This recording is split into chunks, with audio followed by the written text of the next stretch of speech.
بسم اللہ الرحمن الرحیم۔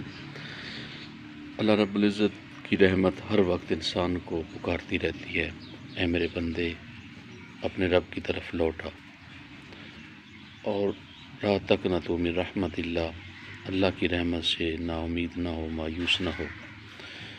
ان اللہ یغفر الذنوب جمیعا، وہ تیرے سارے گناہوں کو مٹا دے گا۔ اس کی طرف آ کے دیکھ تو سی۔ کہتے ہیں کہ جس طرح کسی شخص کا اونٹ گم ہو جائے تو وہ اس کو تلاش کرتا ہے، اپنے دوست احباب عزیز و اقارب سب کو بلا لیتا ہے، یار میرا بڑا قیمتی اونٹ تھا، بڑا پیارا اونٹ تھا، گم ہو گیا ہے، میرا بڑا نقصان ہے، میری آؤ مدد کو آؤ۔ تو وہ تلاش کرتے کرتے اونٹ اگر مل جائے پھر اس کو پکڑنا مشکل ہوتا ہے، کیونکہ وہ بگڑا ہوا اونٹ ہوتا ہے۔ بگڑے ہوا اونٹ جو ہے، اونٹوں والوں کو پتہ ہے کہ اس کو سنبھالنا پھر اس کو واپس لے آنا کتنا کٹھن کام ہے۔ تو وہ سارے اس کے رشتہ دار، دوست احباب عزیز اقارب سارے اونٹ کے پیچھے دوڑتے ہیں، اس کو پکڑنے کی کوشش کرتے ہیں، وہ پکڑا نہیں جاتا۔ جب وہ پکڑا ہی نہیں دیتا تو سارے تھک ہار کے واپس آ جاتے ہیں۔ لیکن جو مالک ہوتا ہے اس کا تو وہ اونٹ ہوتا ہے، اس کو تو وہ گوارا نہیں ہوتا کہ اس کو چھوڑ کے چلا جائے۔ وہ اس کے پیچھے پیچھے پیچھے پیچھے چلتا رہتا ہے، اس کو پکارتا رہتا ہے، اس کو پیار سے بلاتا رہتا ہے۔ رب کی رحمت کی مثال ہے، اس کو بلاتا رہتا ہے، پکارتا رہتا ہے، آ جا یار گھر چلے، آ جا واپس آ چلے۔ تو جب اونٹ کا غصہ اتر جاتا ہے، اونٹ اپنے مالک کی طرف دیکھتا ہے، پھر سارے چلے گئے، یہ بیچارہ میرے پیچھے پیچھے پھر رہا ہے۔ تو مالک جو ہوتا ہے اس نے اپنی گود میں کچھ دانے لیے ہوتے ہیں، ہاتھوں میں کچھ سبز چارہ لیا ہوتا ہے، وہ اپنے اونٹ کو بلا رہا ہوتا ہے۔ تو پھر آہستہ آہستہ اونٹ جو ہے وہ اپنے مالک کی طرف آ جاتا ہے، اس کے ہاتھ سے چارہ کھاتا ہے، اس کی جو جھولی ہوتی ہے اس جھولی میں سے وہ دانے کھاتا ہے۔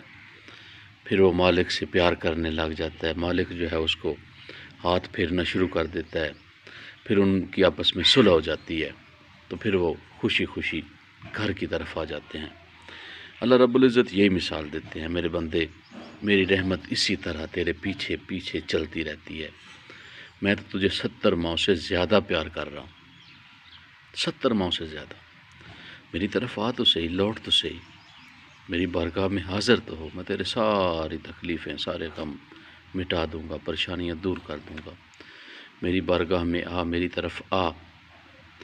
تو جب بندہ آ جاتا ہے، اپنے رب کو جھک جاتا ہے، اپنے رب کی بارگاہ میں حاضر ہو جاتا ہے، اپنے رب سے اپنے کام کی لو لگا لیتا ہے، تو پھر خالق کائنات فرشتوں کے سامنے فخر محسوس کرتے ہیں۔ دیکھو میرا بندہ اس بات کو جانتا ہے، سمجھتا ہے کہ رب کے سوا میرا کوئی حامی و ناصر نہیں ہے، رب کے سوا مجھے کوئی پناہ دینے والا نہیں ہے، میرے مالک اور خالق کے سوا میری داد رسی کرنے والا کوئی نہیں ہے۔ دیکھو میرا بندہ میری طرف لوٹ آیا ہے، اور خالق فرماتے ہیں ارجعی الی ربی کی راضیۃ مرضیہ، اے میرے بندے لوٹا اپنے رب کی طرف، لوٹا، واپس آ جا اس حال میں کہ میں تجھ پہ راضی، تو مجھ پہ راضی۔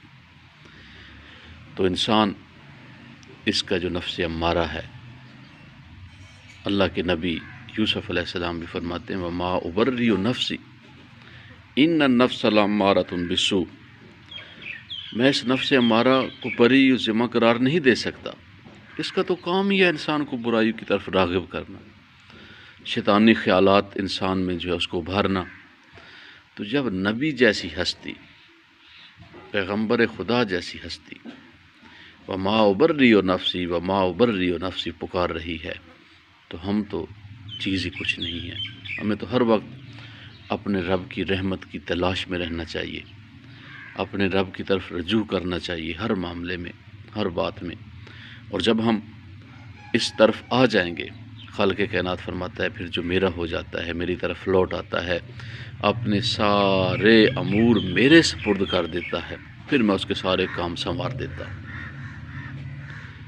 اس لیے فرمایا میری طرف لوٹا، ارجعی، لوٹا میرے بندے، آ جا، واپس آ جا، جلدی آ جا، ٹائم ویسٹ نہ کر، ضائع نہ کر، فضولیات میں، لاو لاب میں، کھیل تماشے میں گم نہ ہو جا، آ جا۔ فدخلی فی عبادی، میرے نیک بندوں میں داخل ہو جا، میرے بندوں میں، فدخلی فی عبادی ودخلی جنتی، میری جنت میں داخل ہو جا، میرے بندوں میں داخل ہو جا، میری جنت میں داخل ہو جا۔